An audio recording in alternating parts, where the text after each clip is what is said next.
परमात्मा की तरफ देखना मतलब अपने बिना कारण के आनंद को समझना।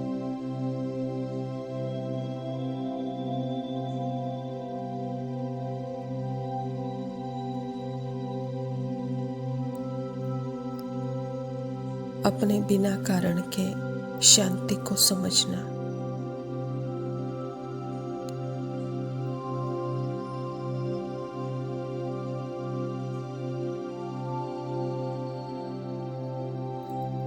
बिना कारण के प्राप्ति को प्राप्त करना।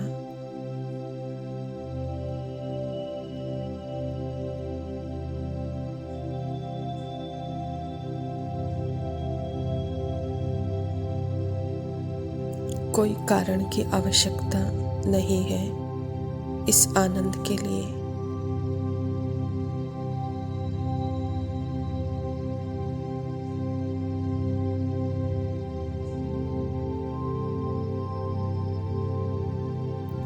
कोई संकल्प की आवश्यकता भी नहीं है इस आनंद के लिए।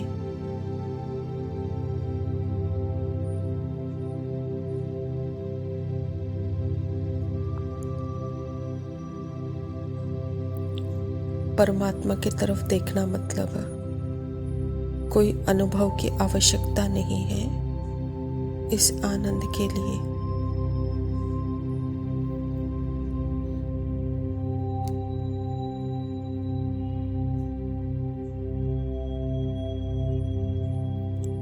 बिना किसी कारण के हम परमात्मा से सदाकाल का आनंद ले सकते हैं। कहाँ भी कैसे भी यह एवर प्रेजेंट आनंद है।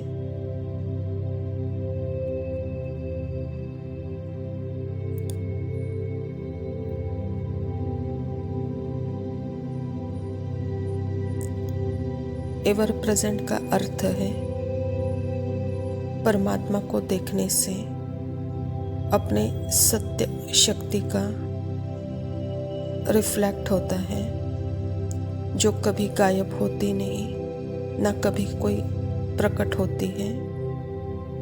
वह सदा शाश्वत स्थिर एक रस है।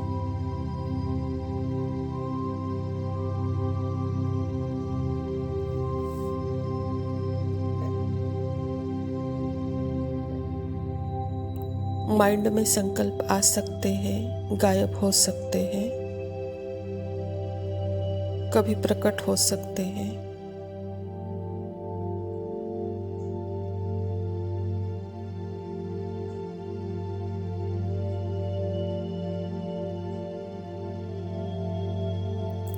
आवाजें आ सकती हैं, गायब हो सकते हैं। फीलिंग आ सकती है, गायब हो सकते हैं।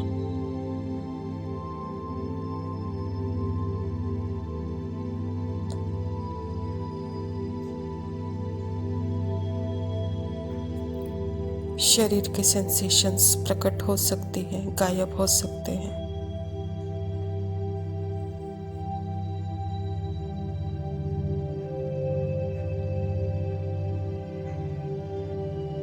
पर एवर प्रेजेंट बिना कारण का जो आनंद है, जो मेरा स्वरूप है,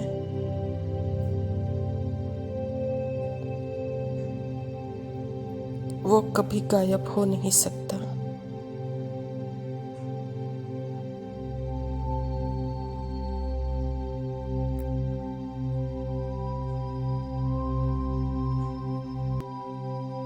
बिना कारण के आनंद का स्वरूप जो आत्मा परमात्मा के साथ सदैव कंबाइंड है, वह न प्रकट हो सकता है, ना यह रिलेशनशिप रिश्ता गायब हो सकता है।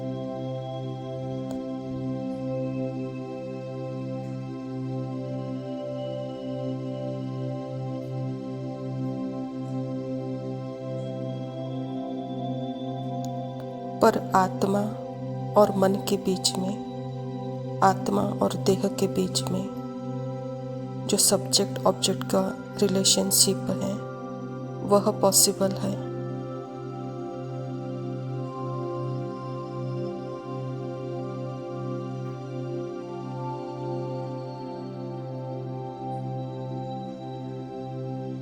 आत्मा परमात्मा के बीच में सब्जेक्ट ऑब्जेक्ट का कोई रिलेशनशिप रिश्ता नहीं है।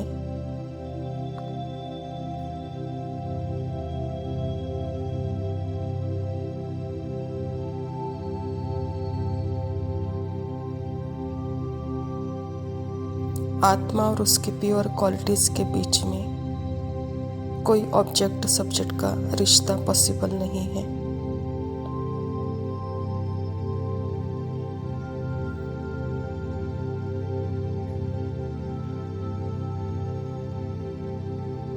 आत्मा और उसके निजी नेचर, गुण और शक्तियों के बीच में कोई सब्जेक्ट ऑब्जेक्ट का रिश्ता पॉसिबल नहीं है।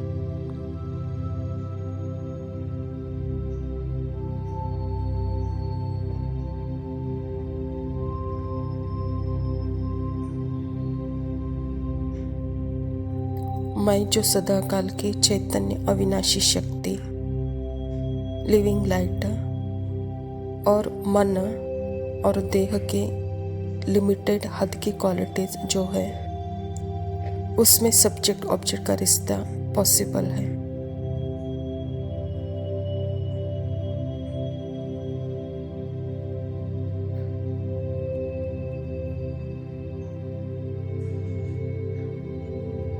परमात्मा आते ही हैं और अपना बिना कारण के आनंद से अवगत कराते हैं, रीइंट्रोड्यूस कराते हैं।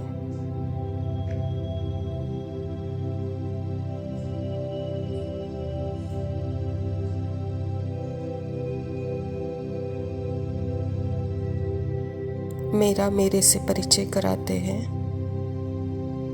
उस मेरे परिचय में परमात्मा भी समाया हुआ है।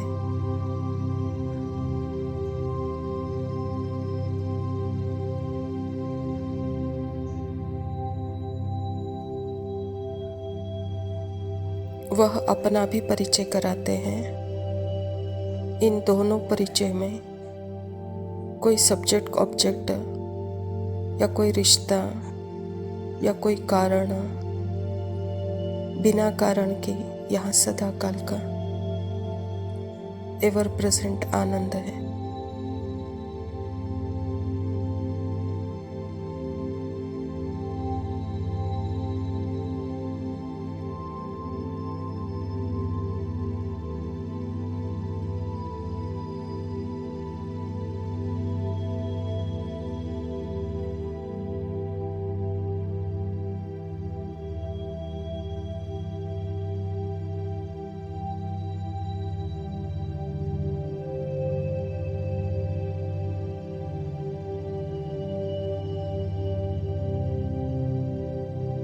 ओम शांति।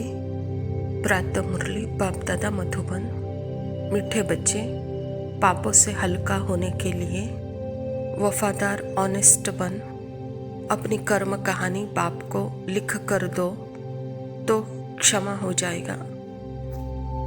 स्वयं परमपिता परमात्मा शिव बाबा हम आत्माओं को जागृत करके जन्म जन्मांतर के जो भी मन बुद्धि और यह स्थूल कर्मेंद्रियों से जो भी हमारे पाप हुए हैं वह पाप अभी परमात्मा कहते हैं कि बच्चे अभी मुझे लिख कर दो तो उससे मुक्ति हो जाएगी, क्षमा हो जाएगा, कहता बाबा। प्रश्न है, संगम युग पर तुम बच्चे कौन सी बीज नहीं बो सकते हो? उत्तर है देह अभिमान का। इस बीज से सब विकारों के झाड़ निकल पड़ते हैं। इस समय सारी दुनिया में 5 विकारों के झाड़ निकल पड़े हैं। सब काम क्रोध के बीज बोते रहते हैं। तुम्हें बाप का डायरेक्शन है, बच्चे योग बल से पावन बनो, यह बीज बोना बंद करो।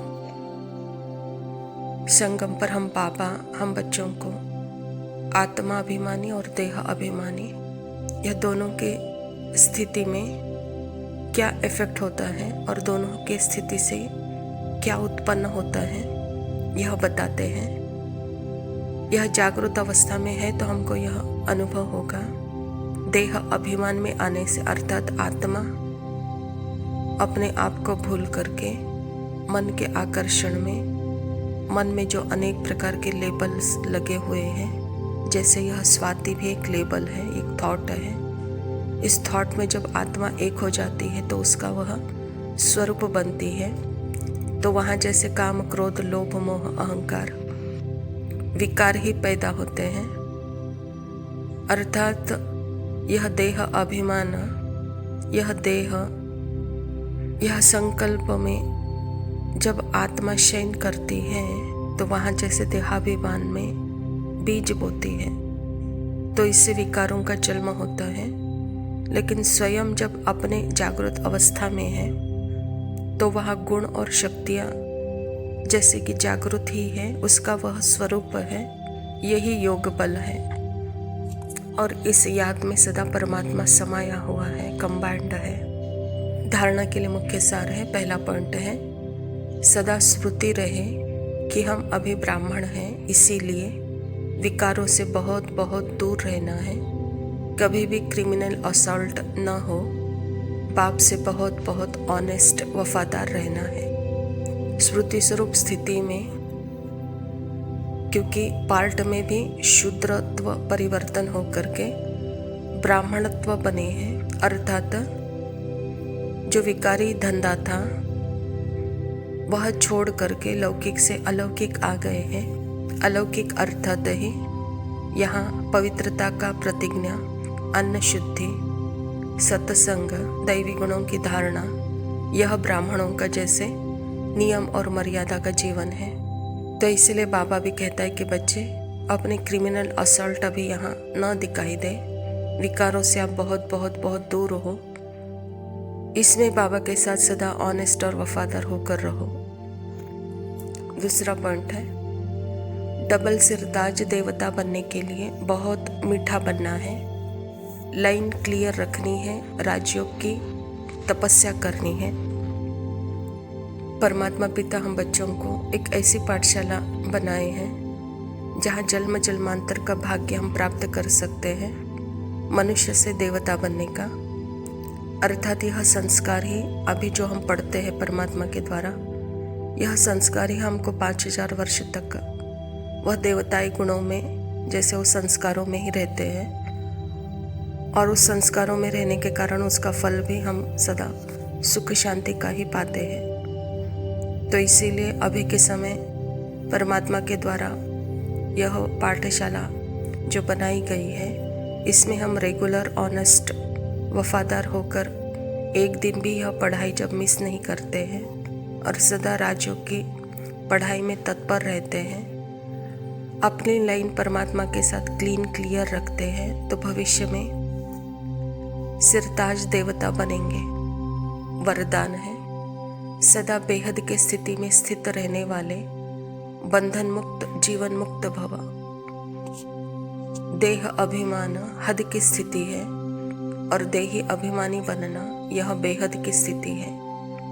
देह में आने से अनेक कर्म के बंधनों में, हद के बंधनों में आना पड़ता है, लेकिन जब देही बन जाते हैं तो ये सब बंधन खत्म हो जाते हैं। जैसे कहा जाता है बंधन मुक्त ही जीवन मुक्त है।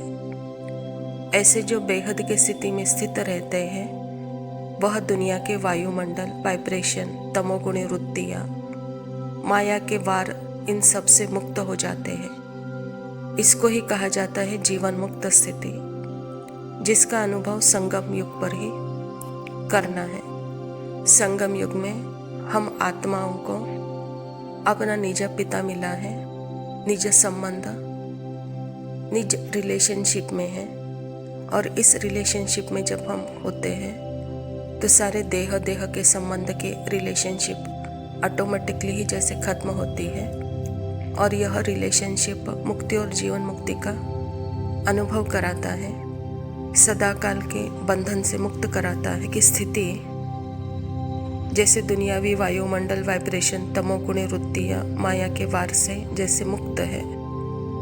बाबा कहता है इसको ही जीवन मुक्त स्थिति कहा जाता है। यह मात्र संगम युग पर ही अनुभव होता है। स्लोगन निश्चय बुद्धि की निशानी, निश्चित विजय और निश्चिंत, उनके पास व्यर्थ आ नहीं सकता। बाबा कहता निश्चय बुद्धि की निशानी है, निश्चित विजय और सदा स्थिति निश्चिंत, व्यर्थ से परे। अच्छा मीठे मीठे सिखिलदे बच्चों प्रति माता पिता बाप दादा का याद प्यार और गुड मॉर्निंग। रूहानी बाप के रूहानी बच्चों को नमस्ते। हम रूहानी बच्चों के रूहानी माता पिता बाप दादा को मन के मधुबन में लव यू बाबा। तुम चले आओ, मेरी सांसों में अब समा जाओ, दिल के आंगन में प्यार बरसाओ। मन के मधुबन में तुम चले आओ, मेरी सांसों में अब समा जाओ, दिल के आंगन में प्यार बरसाओ। बाबा की मुरली रागिनी गाए, अव्यक्त ये धारा दिल को छू जाए। बाबा की मुरली रागिनी गाए, अव्यक्त ये धारा दिल को छू जाए। क्रांति का ऐसा करिश्मा कहाँ, मन के मधुबन में तुम चले आओ, मेरी सांसों में अब समा जाओ, दिल के आंगन में प्यार बरसाओ। जीवन ये मेरा तेरा वरदान है, एक पल हो के जुदा जीना मुश्किल है। जीवन ये मेरा तेरा वरदान है, एक पल हो के जुदा जीना मुश्किल है। खोजूं जहां में मैं तुम सा कहाँ, मन के मधुबन में तुम चले आओ, मेरी सांसों में अब समा जाओ, दिल के आंगन में प्यार बरसाओ। तेरे एहसानों का ये रंगीन अनुभव देख लो तुम भी जरा प्यार में खोकर। तेरे एहसानों का ये रंगीन अनुभव देख लो तुम भी जरा प्यार में खोकर। क्रांति से हो जाए ये विमल जहां, मन के मधुबन में तुम चले आओ, मेरी सांसों में अब समा जाओ, दिल के आंगन में प्यार बरसाओ। मन के मधुबन में तुम चले आओ, मेरी सांसों में अब समा जाओ, दिल के आंगन में प्यार बरसाओ।